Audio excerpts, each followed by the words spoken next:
예수님이 자신을 선한 목자로 비유하신 것은 양들인 우리에 대해 주님이 기본적으로 어떤 입장을 가지고 계신가를 가르치기 위함입니다. 이 비유에는 다양한 사역이 주님의 사역이 포함되어 있는데 주로 세 가지 의미가 있다라고 저는 봅니다. 첫 번째로 주님은 자기 자녀를 너무 사랑하시어서 낮에는 풀밭으로 인도하여 꼴을 먹이시고 밤에는 안전한 양우리로 인도하여 안식하도록 만듭니다. 이거 무슨 역할이냐면 부모의 역할을 한다. 주님은 우리 부모가 되신다. 부모니까 우리를 사랑하는 거예요. 자식들이 이 부모의 은혜를 알아야 돼요. 그냥 태어나서 지내는 것 같지만 결혼해서 자식을 낳아보면 엄마 아빠가 얼마나 위대한 존재인가를 우리가 알게 되는 겁니다. 또 주님은 우리에게 무엇이 옳고 그른가를 가르치시며 우리를 바른 길로 인도하는 교사의 역할, 입장이 이 비유에 나타나고 있다.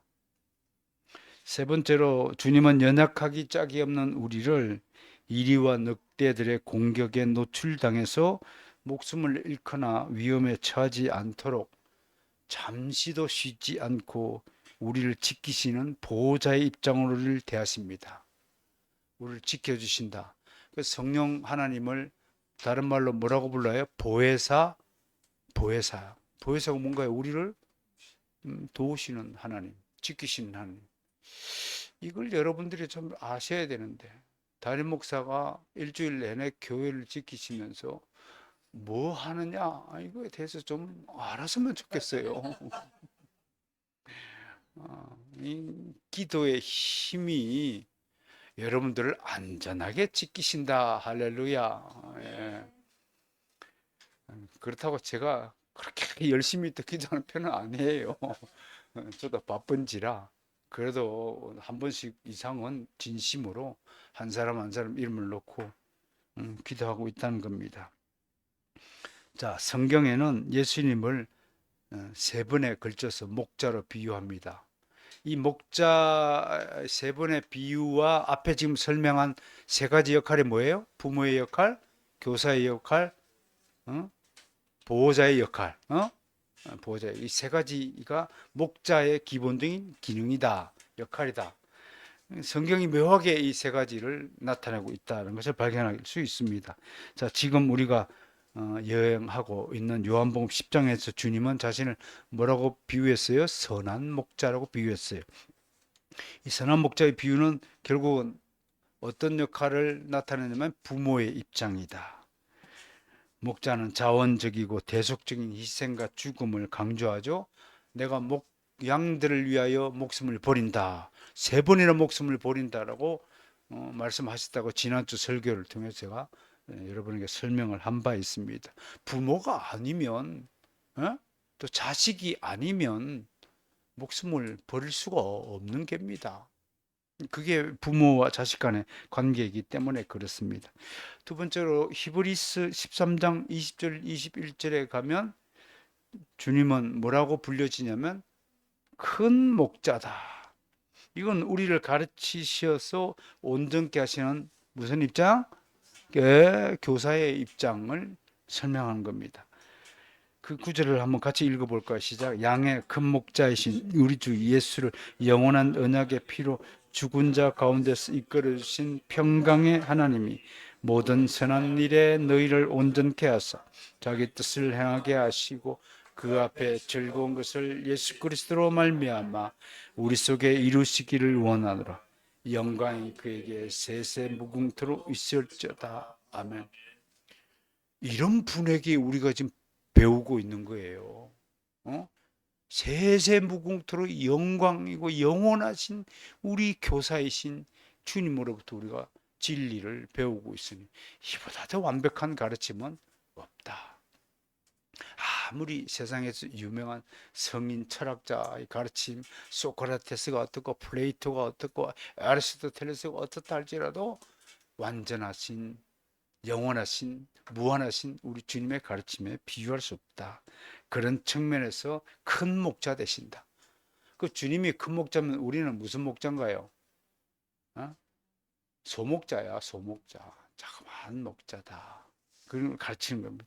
세 번째로 베드로전서 5장 4절에서 예수님을 뭐라고 칭하냐면 목자장이라고 칭합니다. 그에 비해 우리는 양들이면서 또 다른 양들을 돌보아야 하는 작은 목자들이죠. 모든 그리스도인은 각자 다른 지체들이 보호자가 되어야 합니다. 그리하여 목자장이 나타나실 때 시들지 아니하는 영광의 멸류관을 얻으리라. 이 구절에서 주님 재림시에 보호자가 받을 상급이 강조되었어요. 그러니까 모든 그리스도인이 받을 상급의 근거가 뭐냐면 다른 사람을 도와줄 때 상급이 크다라는 것을 성경이 증거하고 있습니다. 이렇게 그리스도는 선한 목자로서 우리 아버지로서 양들을 위해 사셨고 또 죽으셨습니다. 그리고 주님은 큰 목자로서 죽은 자 가운데서 살아나셔서 양들을 바른 길로 인도하시며 영원히 섬길 수 있게 되었습니다. 또 목자장으로서 목자의 책임을 맡은 자들이 그 책임에 충실할 때 상을 주시려고 다시 오신다고 약속하고 있습니다. 그런데 주님의 세 가지 목자의 비유를 통해서 우리가 얻어야 할 교훈이 있습니다. 한마디로 주님만 선한 목자가 되어야 하는 것이 아니라 믿는 자 모두가 다른 사람에게 선한 목자가 되어야 한다. 부모의 입장이 되어서 다른 사람을 위해서 희생할 줄 알아야 되고, 교사의 입장에서 바른 진리를 늘 가르칠 준비를 갖춰야 하고, 늘 다른 사람의 유익을 보장하기 위해서 보호자가 되어야 한다. 이것이 오늘 선한 목자의 비유가 주는 우리의 교훈이다라고 할 것입니다.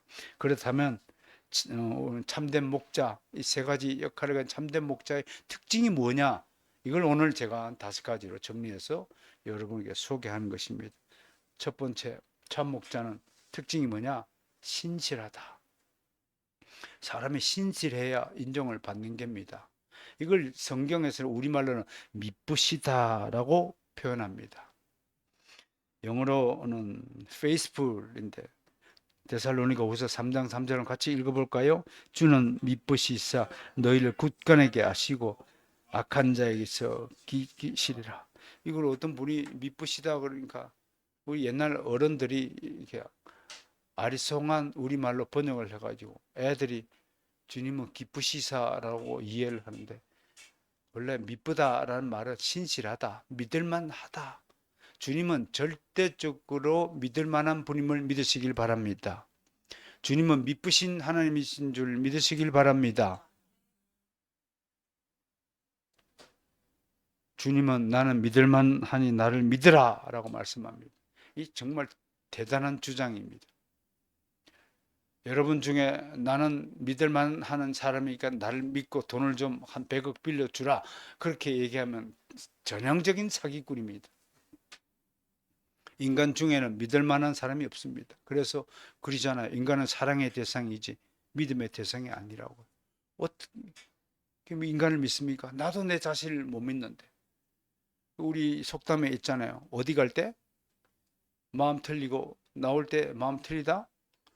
좀 설교 시간에 좀 옮길 만한 속담이 아니라서 제가 참겠지만 응간에 갈 때 마음 틀리고 응간에서 나올 때 마음 틀리다. 그만큼 조변석게 하는 것이 우리 인간의 마음이 아니겠습니까? 우리 선유가 아침 저녁으로 제가 틀립니다. 변화무쌍한 아이입니다. 울었다 웃다 저거 봐. 뭘 안다고 우고 좀 있으면 또 응애하고 또 울 겁니다. 시시때때로 변하는 아이가 우리 인간입니다. 그런 측면에서 미쁘시다라는 것은 굉장히 중요한 단어입니다. 지금까지 여러분 중에 주님을 믿고 따랐다가 손해를 보거나 봉변을 당하거나 상처를 입은 사람이 있습니까? 저는 한 사람도 없다고 봅니다. 지금 당장은 어떻게 일이 잘 안 풀리고 뭐 별반 좋은 일이 나타나지 않는다고 할지라도요, 암세포가 하루아침에 사라지지 않고 서서히 죽어가듯이 여러분 속에 있는 모든 죄악의 찌꺼기들이 지금 조금씩 없어져 가고 있어서 종래에는 건강한 모습, 정말 은혜와 평강의 상태로 회복되는 줄 믿으시길 바랍니다. 그러니까 믿으신 주님을 믿으면 이런 축복을 받는다고 하는 것입니다. 그렇다면 이것이 우리에게 주는 교훈이 무엇이겠습니까? 주님을 믿으시다 그러면 그걸 앵무새처럼 되뇌인 것이 아니라 즉시 자기 자신에게로 손가락을 돌려야 됩니다. 너는 다른 사람에게, 하나님에게 믿을 만한 사람인가? 너는 정말 믿으신 존재인가? 여러분, 누가복음에 기록되어 있는 선한 사마리아인의 비유를 다 기억하시죠? 그 비유를 통해서 주님께서 우리에게 전달하고 싶은 메시지 핵심이 무엇입니까? 너는 선한 사마리아인처럼 그렇게 착하게 살라? 그건 아마 1차적인 해석일 것 같습니다. 좀 더 정확한 메시지는 이런 것입니다. 너는 과연 네 친구에게 선한 사마리아인이 되는가? 너는 이웃에게 과연 좋은 이웃이 되는가를 스스로 묻고 있는 것입니다. 주님은 믿으시다라는 교훈에서 즉시로 우리는 선한 사마리아인의 비유처럼 자기 자신에게 향하여 너는 정말 믿을 만한 사람인가? 다른 사람이 너를 두고 당신은 정말 신실한 사람입니다 라고 할 만한 사람인가를 돌이켜 봐야 됩니다. 우리가 얼마나 자기 중심주의자입니까? 얼마나 이기주의자입니까? 얼마나 잘난 체 하는 사람입니까? 얼마나 자기 의의를 버리지 못하는 존재입니까를 생각해 볼 때 이 질문은 굉장히 우리 인생의 중요한 질문이 될 것이라고 생각해 봅니다. 만약 우리가 신실한 목자가 아니라면 우리는 사꾼 목자일 것입니다. 사꾼 목자는 중요한 일 앞에서 머뭇거리거나 책임을 회피하거나 도망갑니다. 더 간교한 자는 완전히 도망가지 못하고 뒤에서 일처리를 지켜보다가 불리하면 완전히 철수하고 조금의 유익이 있을 것 같으면 언제 그랬냐는 듯이 무리 속으로 슬쩍 끼어들어와 주인 행세를 다시 합니다. 학교 다닐 때 데모할 때 이 광경을 많이 봤습니다. 저기 다방 뒤 골목에 다 숨어 있는 것들을 봤습니다. 그런데 데모가 다 끝나고 학생들이 다시 광장으로 학교 안에 들어와고 마무리 행사를 할 때 그 골목에서 숨어 있던 녀석들이 단상에 올라왔고 자기가 모든 것을 다 행했다고 연설하는 모습을 봤습니다. 얼마나 위선자들인지 모릅니다.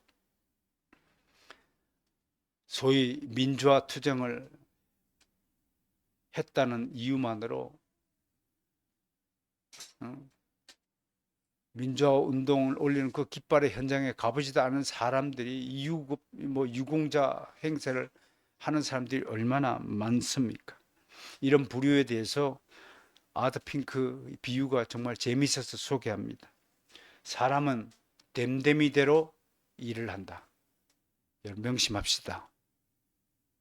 여러분들이 행동하는 것은 여러분들이 그런 존재이기 때문에 그렇게 행동한다는 겁니다. 술 주정뱅이가 술을 왜 먹어요? 원래 술 주정뱅이기 때문에 술을 먹는다는 거예요. 재밌지 않아요? 거짓말쟁이가 왜 거짓말을 해요? 원래 거짓말쟁이라서요. 왜 사기를 쳐요? 원래 사기 치는 거예요. 응? 도적은 도적이기 때문에 도둑질을 해요. 시련의 때가 오면 각 사람은 자기가 한 일을 통해 자기의 됨됨이를 드러내는 거예요. 물줄기는 샘의 성격을 그대로 반영하듯이 행실은 성품과 일치해요. 사랑하는 성도 여러분, 이 시간을 통해서 저의 됨됨이를 고백해 보자면 참 제가 잘난 사람입니다. 그런데 제가 이 성질이 얼마나 급해 가지고요. 참 일을 많이 그르친 사람입니다. 얼마나 불같은 성격인지 모릅니다. 제가요. 이거를 다스리라고 별 노릇을 다 해본 사람입니다. 금식도 해보고 화 다스리기라는 책도 읽어보고 심리 테스트도 해보고 어? 어렸을 때 그 뭐 꿈의 치료인가 해서 최면 치료도 받아보고 제 나름대로 여러 가지 시도를 해봤습니다.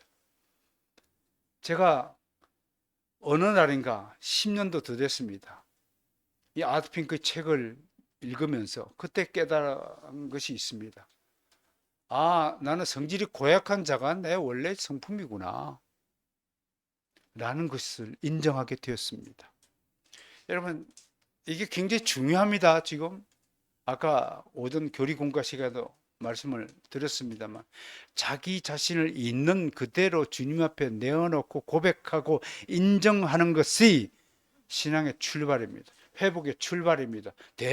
인생의 전환점이 그 순간에 터닝 포인트가 돼서 일어나는 겁니다. 변화가 일어나는 겁니다. 그 순간부터 제가 달라지기 시작했어요. 이렇게 온유하고 이렇게 따뜻한 사람으로 달라지게 되었습니다. 난 여러분도 저와 마찬가지로 여러분들도 달라질 가능성이 충분히 있는 사람들이라고 생각합니다. 왜? 여러분과 함께하는 분이 계시기 때문입니다. 여러분과 함께 동행하는 그분이 여러분들을 그렇게 거룩한 성품으로 바꿀 수 있기 때문에 저는 굳게 믿습니다. 여러분과 함께하는 성령님을 찬양합니다. 여러분, 성령님과 동행하십시오. 성령님께 의지하십시오. 저는 타고나기를 개떡 같은 성품을 갖고 타고났지만 성령님께서 저를 하나씩 만져주시면서 이렇게 달라지게 하고 있는 중이라는 사실을 고백합니다. 사랑하는 가족 여러분, 내 사랑하는 형제 자매 여러분, 바르선 교회의 가족 여러분, 우리는요 모르지만 제가 믿기로는 우리 가족은 천국에 가서도 영원히 바르선 마을에서 함께 어울려 지내며 살게 될 것이라는 사실을 믿는 것입니다. 그러므로 천국 가서도 원수 될 일이 없다면 지금 여기서 다 화해하시고 다 사랑의 마음을 품어주시고 다 사이좋게 지내주시면 너무나 감사하다는 인사를 드리겠습니다. 중요한 것은 우리가 핑계하기 전에 또 먼저 시련을 만났을 때 우리가 취하는 행동이 우리가 어떤 사람인가를 드러낸다는 것을 명심해야 됩니다. 특별히 그리스도인은요, 말 한마디에 생사가 달렸다는 것을 깨달아야 하고 굳게 명심해야 됩니다. 세상은 말 한마디에 천당빚을 구한다고 하지만요, 하나님 나라에서의 말 한마디는 생명을 구하거나 잃거나 중대한 분기점이 될 수 있다는 것입니다. 특히요, 말투에 여러분들의 성품이 다 담겨 있습니다. 말투를 좀 유머스럽게 하는 훈련을 좀 배워야 됩니다. 너 이거 왜 안 했어? 벌써 차가운 말이 쌩하고 돕니다. 사람의 이름을 불러도 현진아라고 노래하면서 부른 거하고 현진아 그렇게 부른 거하고 완전히 다른 겁니다. 이거 좀 같이 할래? 이렇게 좀 노래하면서 시를 쓰는 마음으로 말이에요. 이렇게 좀 사람을 좀 이렇게 즐겁게 만들 수 있도록 우리가 스스로 노력해야 됩니다. 이건 누가 그랬어? 왜 안 했어? 이건 사랑의 언어가 아닙니다. 이런 명심들 하세요. 우리 가족 안에는 이런 것들을 차가운 메시지를 좀 접고 서로 사랑의 언어로 좀 학습하고 무장해 주시길 바랍니다. 현진아, 목사님을 이제 어떻게 부를 거야? 목사님 그렇게 부르지 말고 목사님 이렇게 좀 불러주면 얼마나 좋을까요?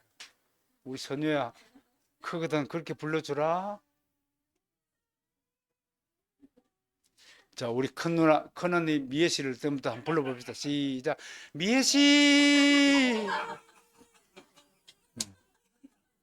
연습해야 됩니다.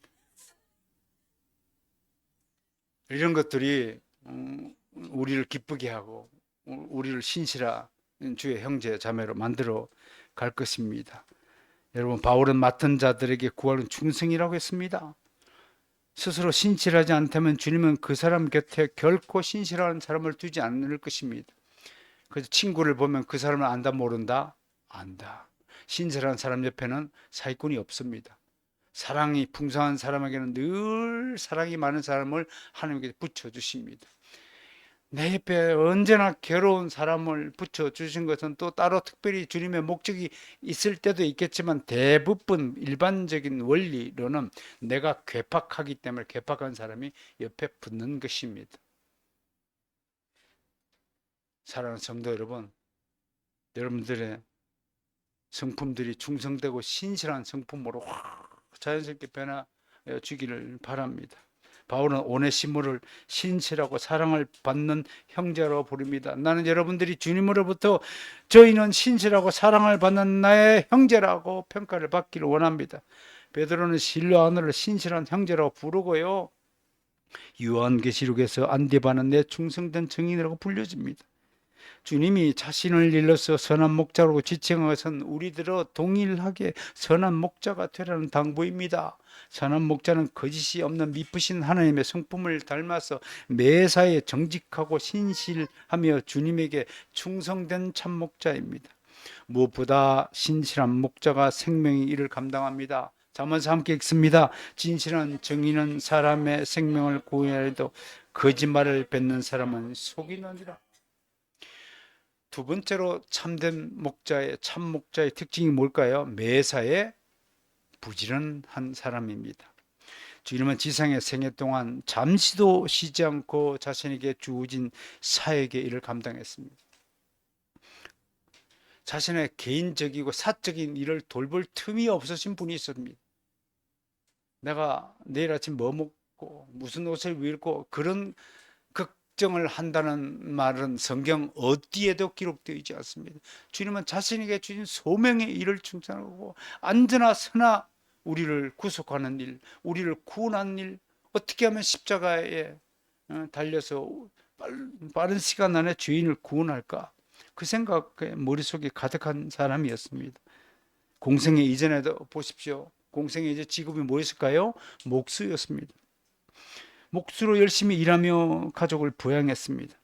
17살 무렵의 기록에 따르면, 성경의 기록은 아닙니다만 전성에 따르면 아버지 요셉이 17살 때 돌아가셨습니다. 그러니까 남은 청년 예수는 장남으로서, 가장으로서 나사렛에서 약 8km 거리에 있는 세포리스라는 신도시 건설 현장을 매일 왕래하며 목수일에 땀을 흘리며 가족의 생계를 책임졌습니다. 제가 제 자랑처럼 자주 우리 가족이 얘기했지만, 저는 대학 시절을요, 집안 형편으로는 도무지 대학교를 다닐 수 없는 형편이었습니다. 쌍문동 한밭집에 살았습니다. 번동입니다. 정확히 번동. 이게 양철문을 열고 기어 들어가는 집이었습니다. 지붕은 얼기설기 막 얽어진 집이었습니다. 그 잘 살던 경남 진주 지방의 부호집 손주가 졸지에 거렁뱅이가 되어서 옷도 변변치 입지 못하고 신발도 다 떨어진 신발을 입고 다녀야 되고, 그때부터 고행의 길이었습니다. 고난의 길이었습니다. 여러분, 서울 쌍문동에서 고등학교가 있는 서소문 고등학교까지 걸으면 몇 시간 걸린 줄 알면 2시간 반 걸립니다. 바른 걸음으로. 차비가 없어서 저는 걸어 다니는 것이 태반이었습니다. 학교를 그냥 다닐 수 없어서 진짜 대한 뉴스에 나오는 사람이었습니다. 그 어린 나이에 영등포 치수상 공사하면서, 그때 총리가 김종필 씨였는데 김종필 씨가 찾아와서 악수하는 장면이 찍혔어요. 대한 뉴스였는데 그게 찍힌 사람입니다. 대학 다닐 때 30개 이상의 아르바이트를 하였습니다. 특히 을지로 인쇄바닥을 누비면서 일했습니다. 식자기라고 아시나요? 식자기 아시면 구세대입니다. 옛날에는 인쇄기를 식자기로 찍어가지고 이렇게 인쇄를 했던 시절이었습니다. 제가 뭘 했냐라는 것을 나타내기 위함이 아니라, 여러분, 저는 그때 성경을 사도 바울이 우리에게 내린 권면에서 일하기 싫거든 먹지도 말라는 말이 정말 옳은 진리라는 말씀을 깨달았습니다. 제 마음속의 소원은 열심히 일해서 잘 먹고 잘 사는 것이 1차적인 목표였습니다. 저는 그때 시편 23편을 읽으면서 그 대학생 시절에 그때 깨달은 바를 오늘 여러분에게 소개하는 겁니다. 목자는 주님처럼 열심히 일하고 부지런해야 된다라는 것을 깨달았습니다. 열심히 일하지 않고서 가치 있는 일을 할 수 없습니다. 역사상 게으른 사람이 가치 있는 역사적인 기념비적인 일을 한 바가 한 건도 없습니다. 게으른 사람은 다른 사람의 짐이 되었으면 되었지 다른 사람을 돕는 역할을 한 적이 없습니다. 양들이 왜 푸른 초장에서 꼴을 넣고 실만한 물가에서 좋은 심을 얻습니까? 저는 거꾸로 시편 23편을 읽으면서 거꾸로 물었습니다. 우리는 일반적으로 주님께서 실만한 물가로 양들을 이끌어 갔다라고만 생각했습니다. 근데 저는 한 뼘 더 깊이로 들어가서 양들이 실만한 물가로 가서 쉬고 푸른 초장에 가서 꼴을 먹는 이유가 뭘까? 그건 주님께서 열심히 실만한 물가를 찾아주시고 푸른 초장을 찾아서 우리에게 선물해 주셨기 때문에 가능하다는 것을 말씀하는 것입니다. 여러분, 이거 양들이 입장에서 큰 공짜 선물이고 은혜입니다. 그런데요, 양들이니까 이런 은혜를 받는다. 신실한 사람 옆에 신실한 사람이 붙듯이 염소가 아니라 양들이니까 주님께서 이런 은혜를 베풀어 주시는 겁니다. 저는 이때 깨달은 이 말씀을 오늘 여러분에게 전달해 드립니다. 이때 깨달은 이 말씀을 가지고 제가 그 이후로 게으르지 않고 부지런한 인생을 그렇게 부지런했다라고 말씀을 못 드리지만 그래도 스스로 매를 치고 회초리를 들어서 제 스스로 게으르지 않게 하기 위해서 책을 쓰고 신학을 공부하고 성경을 연구하고 그렇게 살아오게 된 것 같습니다. 이것이 모두 주님의 은혜라는 사실을 고백합니다. 주님이 땀을 흘리셨으므로 우리가 좋은 은혜를 받고 안식하는 것입니다. 양들이 산이나 들판에서 밤을 보낼 때 왜 늑대와 이리의 공격으로부터 안전하게 보호를 받습니까? 목자 되시는 우리 주님이 밤새도록 양우리를 지키기 때문입니다. 사랑하는 형제 자매 여러분, 우리가 지금 은혜와 평강으로 이렇게 지상에서 삶을 왜 살고 있다고 생각하십니까?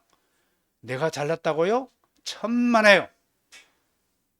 눈에 안 보이는 곳에서 우리 하나님께서 우리를 지키시기 때문에 우리가 안전하게 거하신다는 사실을 믿으셔야 됩니다.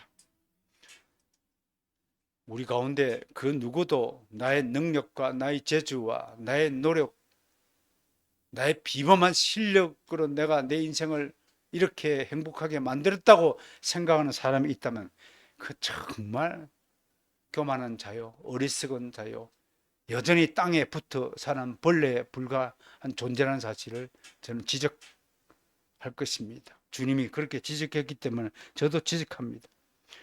또 참된 목자는 양이 필요를 하는 것들을 알고 그 필요에 부족함이 없도록 준비하고 제공해야 됩니다.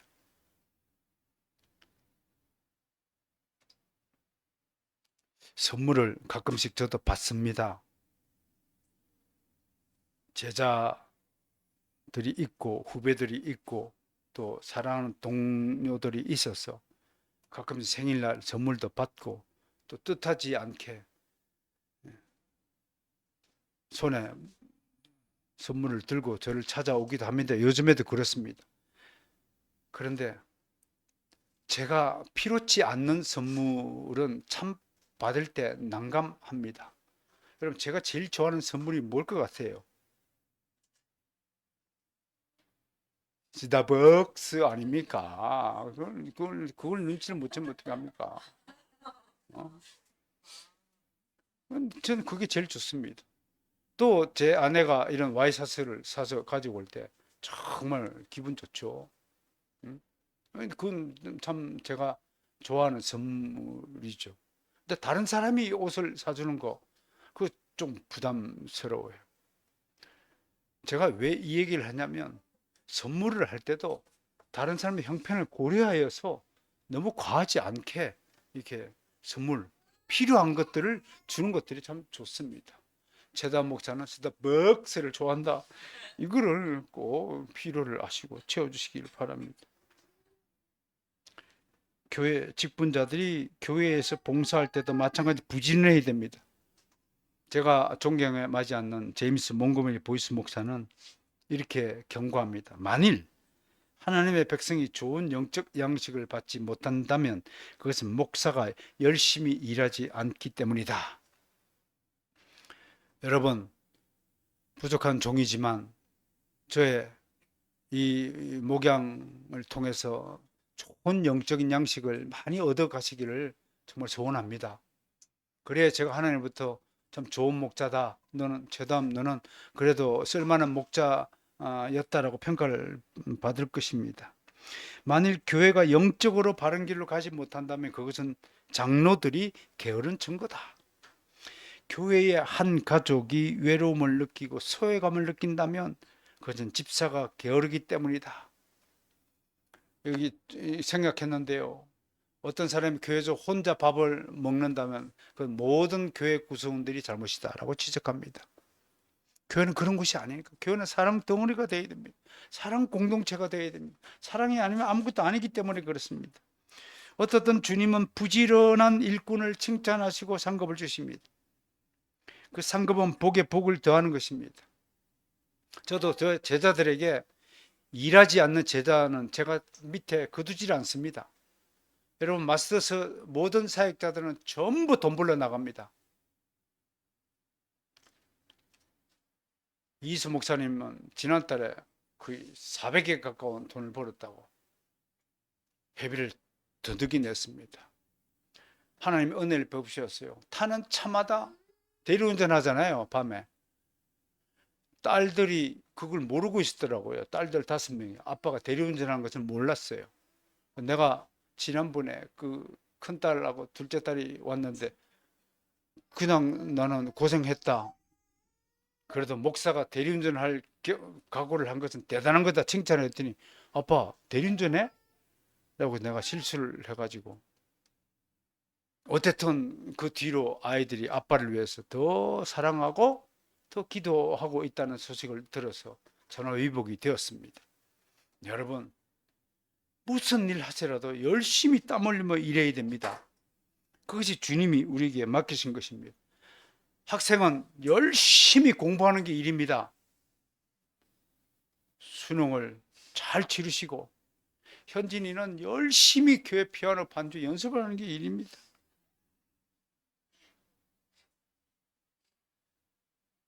주님은 부지런한 일꾼을 칭찬하시고 상급을 주십니다. 특히 오늘 해야 될 일을 뒤로 미루지 마세요. 그것처럼 참 난감한 일이 없습니다. 일주일 내내 제가 바빠가지고 쓰레기 그 음식물 쓰레기를 잘못 채웠더니 막 냄새가 나서 바깥에 좀 내놨습니다. 즉시로 이렇게 일을 처리하지 못하면 이런 일들이 원치 않는 일들이 나타나거든요. 제가 잘못했습니다. 제가 교회에 있으면서 살림을 해야 되는데 어떻게 바쁜 핑계로 그러지 못했거든요. 그래서 뒤로 미루지 말고요. 오늘 해야 될 일은 즉시로 해결해야 됩니다. 눈에 띄면 바닥에 휴지가 떨어지면 즉시로 주우세요. 아침에도 뭐 담배꽁초가 뭐 엄청나요. 일주일 동안 이게 아침에 쓸다 보면요. 네. 그것도 미루다가 한꺼번에 치우니까 힘들잖아요. 시간 나는 대로 틈나는 대로 이렇게 담배꽁초 좀 치워주시고 여러분들이 교회당에 왔다 갔다 하시면서도 그냥 하지 마시고요. 저기 계단에 휴지가 하나 떨어졌는데도 아무도 줍지 않는다. 그럼 잘못된 교회예요. 즉시로 먼저 보는 사람이 먼저 줍는 것. 이게 충성의 일꾼이라는 사실을 봅니다. 사도 바울은 아무에게도 폐를 끼치지 않게 오직 수고하고 주야로 일한다고 하면서 누구든지 일하기 싫거든 먹지도 말라고 경고했습니다. 잠언서에는 정말 게으름에 대한 숱한 경고가 있는데 제가 대표적으로 한 7개 말씀을 꼽았는데 한 번씩 같이 읽어볼까요? 시작. 손을 게으르게 놀리는 자는 가난하게 되고 손이 부지런한 자는 부하게 되느니라. 부지런한 자의 손은 사람을 다스리게 되어도 게으른 자는 부림을 받느니라. 게으른 자는 그 잡을 것도 사냥하지 아니하니 사람의 부귀는 부지런한 것이니라. 게으른 자는 마음으로 원하여도 얻지 못하나 부지런한 자의 마음은 풍족함을 얻느니라. 게으름이 사람으로 깊이 잠들게 하나니 태만한 사람을 죽일 것이라. 게으른 자는 자기의 손을 그릇에 넣고서도 입으로 올리기를 괴로워하느니라. 게으른 자의 욕망이 자기를 죽이나니 이는 자기 손으로 일하기 싫어함이라. 23장을 보면요, 게으른 자는 사자가 밖에 있다 하고 입으로만 떠든다고 하는 구절도 있어요. 이 중에서 앞근이 뭘까요? 저는 19장 24절 말씀이라고 봐요. 게으른 자는 자기의 손을 그릇에 넣고도 입으로 올리기를 괴로워하니 굶어 죽어야 돼. 이 정도 게으르면 굶어 죽어야 돼. 얼마 앞근인 것 같아. 게으르면 안 되겠습니다. 부지런합시다. 힘들어도 부지런히 움직이는 인생을 살아야 될 것 같습니다. 세 번째, 참목자는 인내해야 됩니다. 지난주 우리 양의 4대 특성에 대해서 알아봤죠. 참 다양하죠. 모두가 다 특별해요. 톡톡하고 고집세고 말을 안 듣고 더럽기까지 하다고 그랬습니다. 그런 양들을 돌보고 지키고 바른 길로 인도하는 일 어찌 쉽다 하겠습니까? 성질 같아서는 꿀밤이라도 한 대씩 쥐어박으며 혼을 내고 싶은 것이 솔직한 사람의 심정입니다. 베드로도 그와 같은 심정으로 주님께 와서 어떤 형제가 죄를 범하면 몇 번이나 용서해야 하느냐고 물었습니다. 주님은 그를 향해 빙긋이 웃으시면서 7분의 7분을 70번까지 하라. 계산해 보니까 3430회까지 용서하라고 그랬습니다. 그 말씀을 들은 베드로가 얼마나 상심했을까를 생각해 봅니다. 얼마나 참고 또 참음의 양들을 달래고 돌보고 사랑해야 하는가를 생각하면서 아마 베드로는 깊은 한숨을 내쉬었을 것입니다. 아마 최도함도 깊은 한숨을 내쉬고 있을 것이라고 생각이 됩니다. 저만 그럴까요? 베드로만 그럴까요? 오늘의 우리가 그렇습니다. 저는 베드로가 죽을 때 십자가에 거꾸로 매달려 죽었다 하는 이야기를 들었을 때 이렇게 생각했습니다. 베드로 스스로 주님의 가르침을 온전히 따르지 못한 것에 대한 자책감이 아닐까. 7분의 70번까지 용서하라고 그러는데 주님은 베드로는 자기 스스로가 그렇게 용서하지 못한 부족함과 불순종에 대한 스스로의 징벌로 십자가에 거꾸로 매달려 죽은 것을 택하지 않았을까 하고 생각해 보았습니다. 우리는 얼마나 양들이 다양한지 잘 알고 있습니다. 어떤 양들은 매사에 불만입니다. 또는 어떤 양들은 매사에 느릿느릿 움직하거나 딴짓하면서 목자를 힘들게 합니다. 어떤 양은 너무 빨리 뛰어나가 그 녀석을 한번 잡으려면 온 힘을 다 소진할 때가 있습니다. 그러나 참목자는 참아야 합니다. 끝까지 인내하면서 양들이 성숙할 때까지 기도하며 기다려야 됩니다. 왜 다른 사람을 힘들게 해요? 미숙하니까 힘들게 하는 거예요. 성숙한 사람은 다른 사람을 힘들게 하지 않고 즐겁게 만듭니다. 그래서 시편 34편에서 시편 기자는 하나님을 즐거워하라. 왜 즐거워해요? 하나님이 우리를 즐거워하게 만드신 분이니까 하나님을 즐거워하라고 말씀하는 것입니다. 주님은 낮에는 종일토록 성전에서 가르쳤지만 밤에는 겟세마네 동산으로 가시어서 밤새도록 기도하셨습니다. 하나님의 참을성이 없는 자를 주의 사역자로 사용하지 않습니다. 특별히 참목자는 다른 이의 비난에 흔들리지 말고 참아야 합니다. 오늘 본문 19절과 20절에서 유대인들은 예수님을 두고 계속해서 귀신 들린 자라고 비난합니다. 그렇게 비난하는 자들도 바로 직전까지 주님 앞에 서서 주님의 교훈을 말씀을 들었습니다. 그러나 그들은 듣지 않았습니다.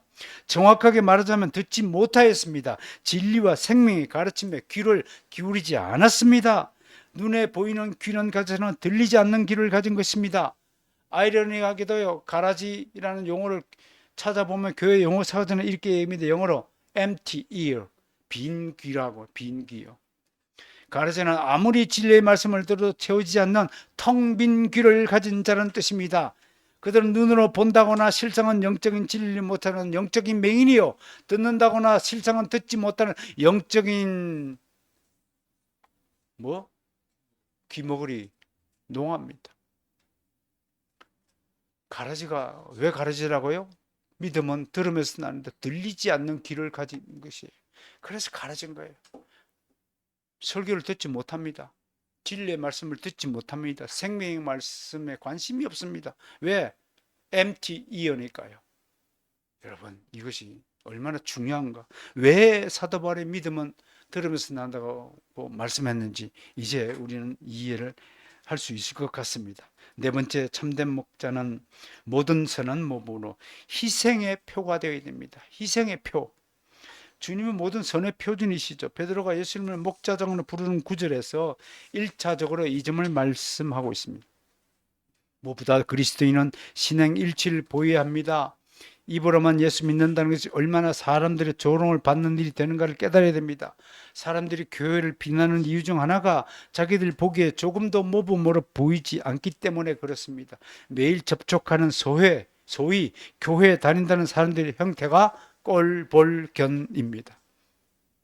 눈 뜨고도 못 볼 정도로 눈꼴 시럽다라고 얘기합니다.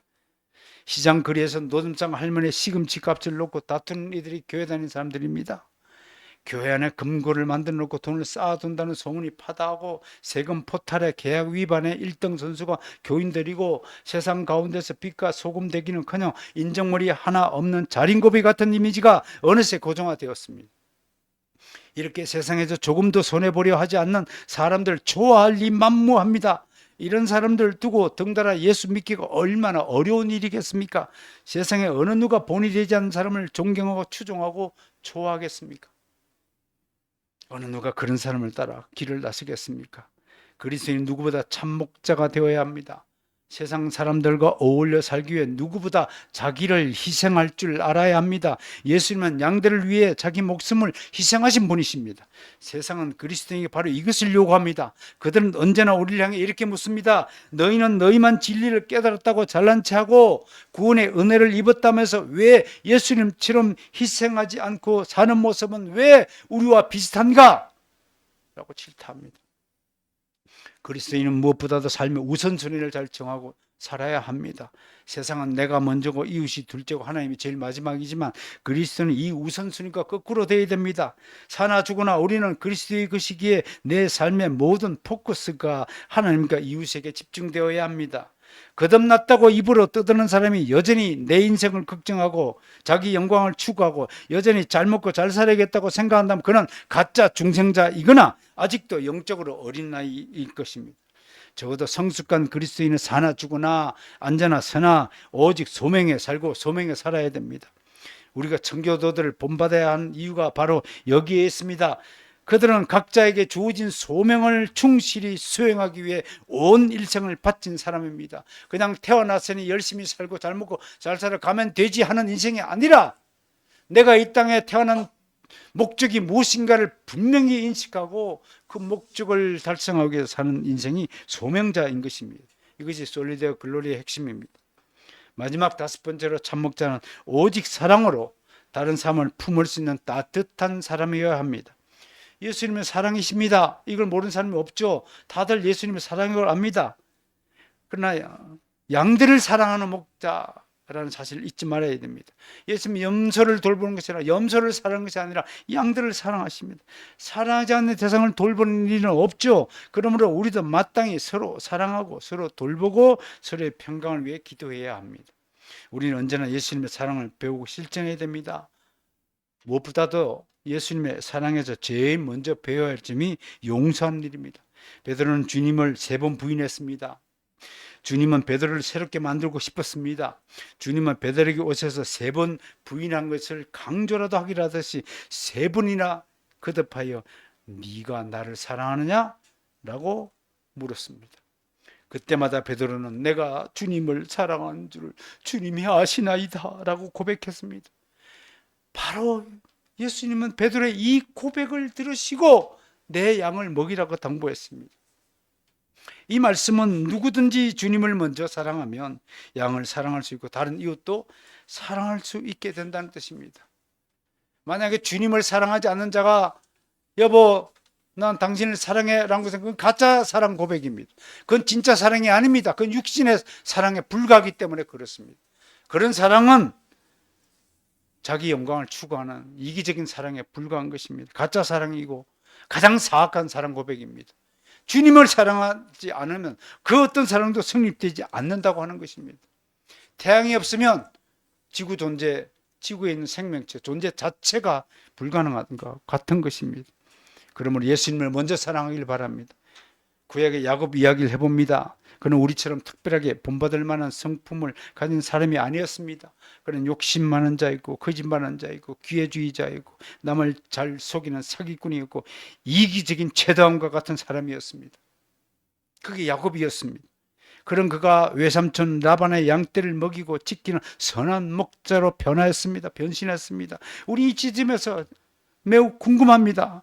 다음에 야곱을 만나면 저는 묻고 싶습니다. 언제 어디서 선한 목자가 되는 걸 배웠습니까? 하고 묻고 싶습니다. 제 상상입니다. 아마 야곱 할아버지는 이렇게 대답할 것 같아요. 양들을 돌보다 보니까 주님의 사랑을 배웠습니다. 여러분, 교회 가족 여러분, 여러분들이 먼저 서로 사랑해 보세요. 그러면 주님의 사랑을 느낄 것입니다. 우리는 사랑할 능력이 없습니다. 사랑보다 미워하는 일에 더 익숙합니다. 그런데 야곱처럼 주님을 사랑하면 이 모든 것이 변합니다. 결국 모든 그리스도의 믿음과 행동의 표는 오직 사랑이어야 됩니다. 이 사랑은 제가 늘 강조하죠. 먼저 사랑이요 더욱 사랑입니다.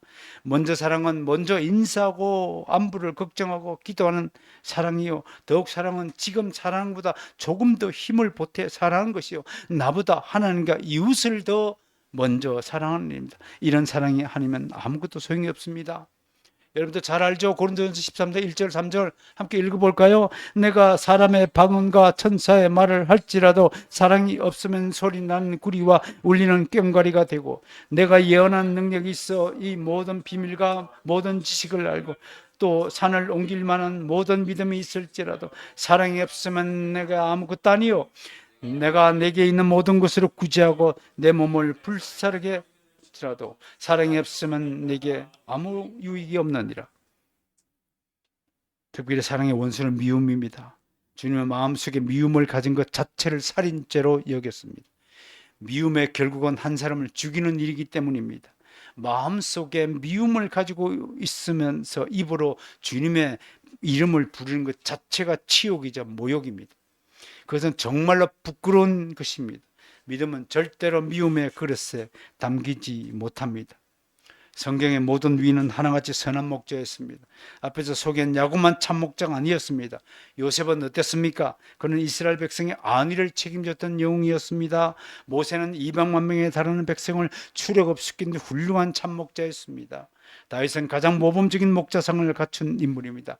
그는 양들을 구출하기 위해 사자도 죽이고 곰도 죽이고 큰 원수들의 공격으로부터 백성을 지킨 큰 목자였습니다. 그들 모두 선한 목자이기 때문에 하나님을 사랑하고 이웃을 내 몸처럼 아끼고 돌보았고 자기에게 주어진 소명에 충실했습니다. 이것이야말로 이 땅에 내가 태어난 절대적 존재 이유가 됩니다. 이 땅에 사는 그리스도인이 이것을 배워야 합니다. 자기 인생에 함몰되어 부끄러운 인생을 사는 것을 지금 당장 중단하고 오직 하나님을 바라보며 살아야 합니다.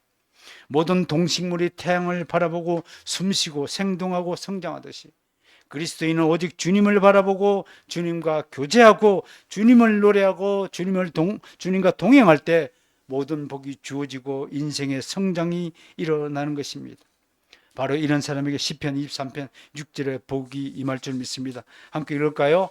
시작. 내 평생의 선하심과 인자하심이 반드시 나를 따르니 내가 여호와의 집에 영원히 살리라. 이런 시편 23편 6절의 복이 이번 한 주 동안 여러분들의 인생에 내려주시기를 간절히 소원합니다. 하나님 감사합니다.